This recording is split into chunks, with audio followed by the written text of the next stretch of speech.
I'm Janet Collard.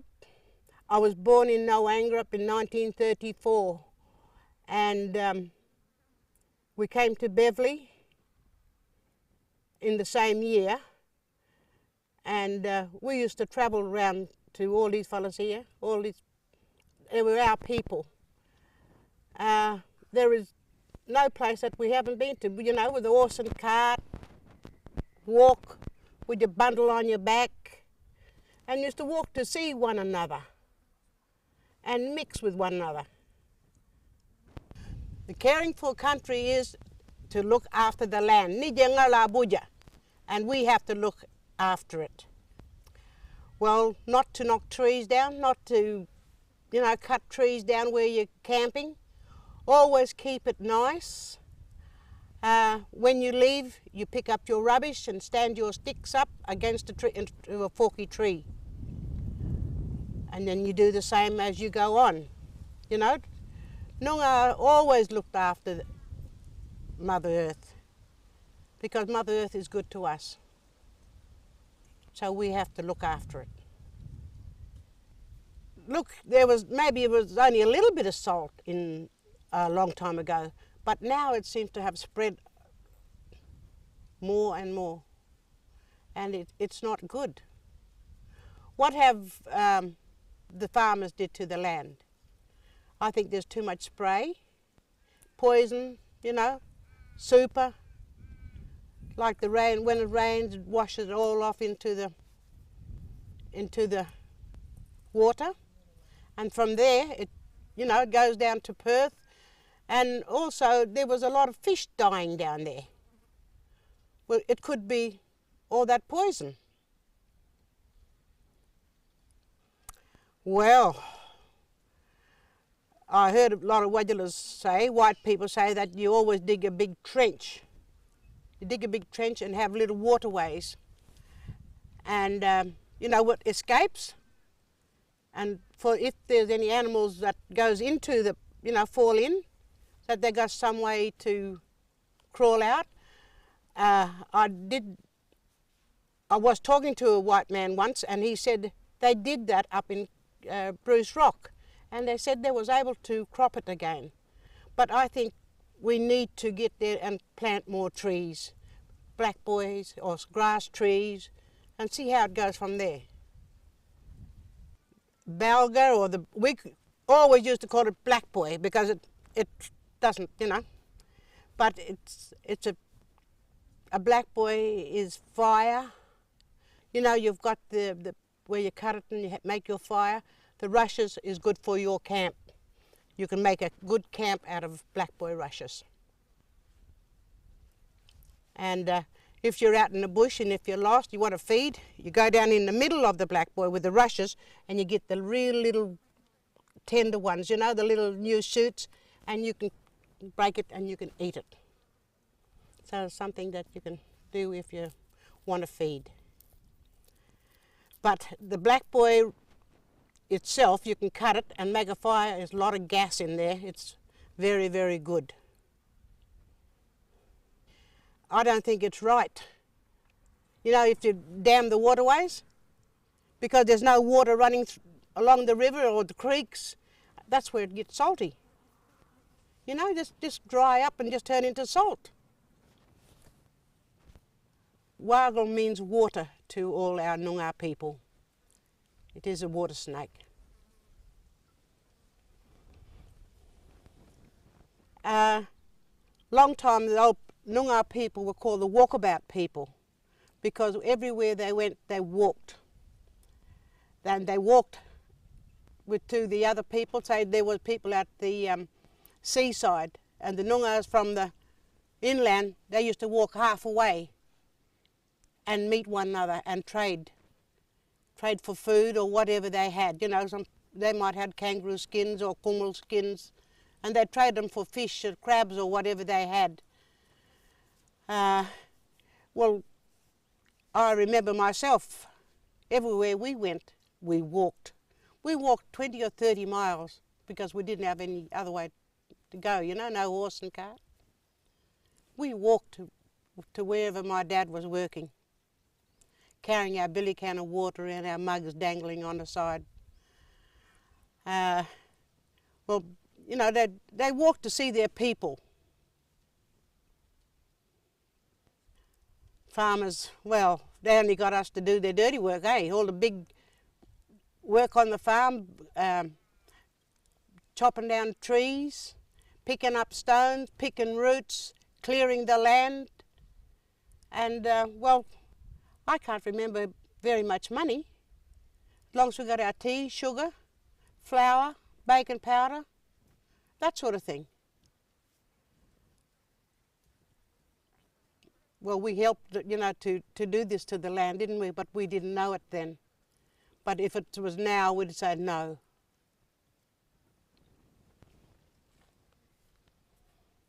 The love for my country, it holds a lot of memories. Hey, you know, where all them old fellas used to be there. You know, you hear them old Noongars when they used to, I remember my grandmother. Early hours of the morning, she must, whether she get lonely or she lost her daughters, you know, from a long time ago, she just get lonely and then she start crying. But it's not like crying as young, make funny noise. Old girl used to cry like that. You know, that is all the memory from years ago. And now you go back to your country and you sit down and you think, you just go and sit down and think. It's just like, you know, they're there, the spirits are there with you. And it's emotional. You feel like you can cry, but you know, that's all we've got is memories now of our old people. My favourite would be when we were burning up. And you know, when you're Noongar, you look at trees. Like you had no food. You're looking at trees and you're looking for whatever you could find. And if there was a beehive in that tree, because that was the only sweet you'd get. So after Dad used to finish work, chop that tree down. And there we are with fire, green fire. After you open the tree up and get all the honey out, we get plenty of stings, but as long as we got our honey. And that honey, it was for our damper, put on our damper, but we also used to make our toffee lollies out of that honey when we were kids. And you know, we never bought sweets, or we were too far out. Well, we had no money, mainly. But that honey did come in very, very handy. And to run down into the bush and you look at the little prickly trees where the little black ants lay there, all this little sugary stuff on there, that used to be our sweets, our lollies. Also the gum from the manna gum tree and the jam gum. Even we'd get on the tree after it's been cut down, we'd get it and push all the sap up. And we used to eat that sap because it was sweet. That's my favourite memories of the bush. The rivers was it was a real special place for us. In the river there were plenty of jilgies. We'd take buckets and we get half a bucket of jilgies. And also we look up into hollow trees. You know, the holler in the tree. And there was a kummel. We'd get a kummel out and give them that. That was our dinner. The river was like a shopping centre for us in those days. Even to, there was a patch in Beverley where we used to go with the rifle rangers, see all the blue mindlong bush. In June and July, when there was plenty of rain, you push them over and you get big bardies. There were bardies there. We have always had a good feed of bardies. That was our food. No, the river's been dredged and there's not a thing in there. There's nothing at all. Oh, I think you'd have to go and get them and go and start putting them back in the water, but where's the water? There's winyan now. I think we could all help to do that. We can fix our country by planting trees, black boys or grass trees, whatever you like to call them, and doing sort of looking after the land. Maybe it will come back. I don't know. To work with white people too sometimes. Yes, that's right. To plant trees and try and help in whatever way we can. The Wagles can learn from Noongars by listening to what they have to say and how they used to do it years ago. There was jilgies and there was also the possums. There were ducks and there were swans and their eggs. That was our food. Before we had any sprays or super, the rivers used to be running like nobody's business. We had our swimming holes. But since the white people came and used sprays and the super and all that sort of thing, it was just gone. Nothing. The Noongars used to have the water holes. I remember there's a place on the side of the river up in Beverley, there was a freshwater soak. And there was fresh water in there. The river was, for our swimming, and also it was a place where Dad used to break in the horses. Used to get a wild horse that never been broken in before, put a bag of sand on his back and put him in the middle of the river so he couldn't buck. That's how they broke him in. And also, in those years we had sulkies with iron tyres, where they used to burn the tyres, not the tyres, the iron rim, burn it. When it was burnt, it was sort of red hot, they'd throw it in the water. When it cooled down, they'd pull him out and they'd wrap a bag around him and then put it back on the spokes. That sort of tightened the iron up and it sort of fitted on the cartwheel. As far as I can remember, we had a tap on the reserve. There was only one tap and everybody had to come to that tap. Well, I think it would have been, younger skins, possums, kummel, to take down to the rest of the people, and maybe they had fish. Because remember, we hardly had blankets in those days because we used to get a ration, a government ration. Well, there was kummel skin, there were younger skins. They used to sleep on them. And they used to use them for their walk, put around them. And they wore that. I remember when I was a girl, I slept on kangaroo skins with my grandmother because we didn't have enough blankets. Kangaroo skins and wagga bags.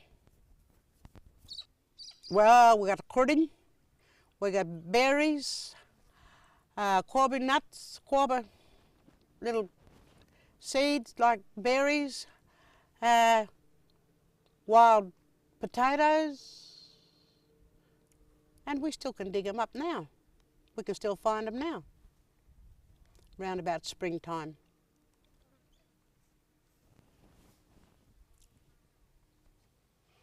The old Noongars used to burn the grass because it brought back new shoots when they got the rain.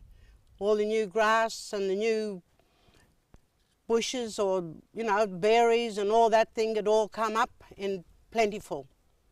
And everything used to be nice and green. But now the white people, they burn the wrong time of the year. And the old Noongars, they knew what time to burn and what they had to do.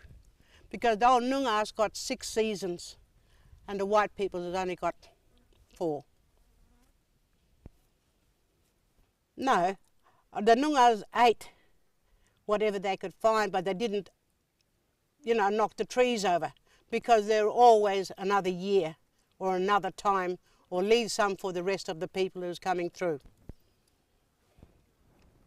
Well, they've knocked down a lot of things. And we're not allowed to go where we want to now because we'd be trespassing. A lot of our bush tucker is gone. They've chased the kangaroo away. And, well, no, they finished the land off. I was at Noongar all my life and I always will be. I've got my language, I've got my culture, and we got our budja.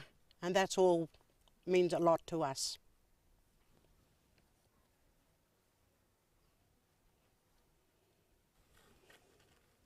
Wagle is a water snake, and a wagle means a lot to all our Noongar people because it means water. If you ever see a wagle, you don't kill it, you leave it and let it go.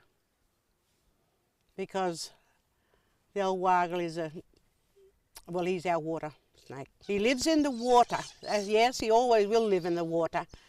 But maybe there's a certain place for that water, where his place is.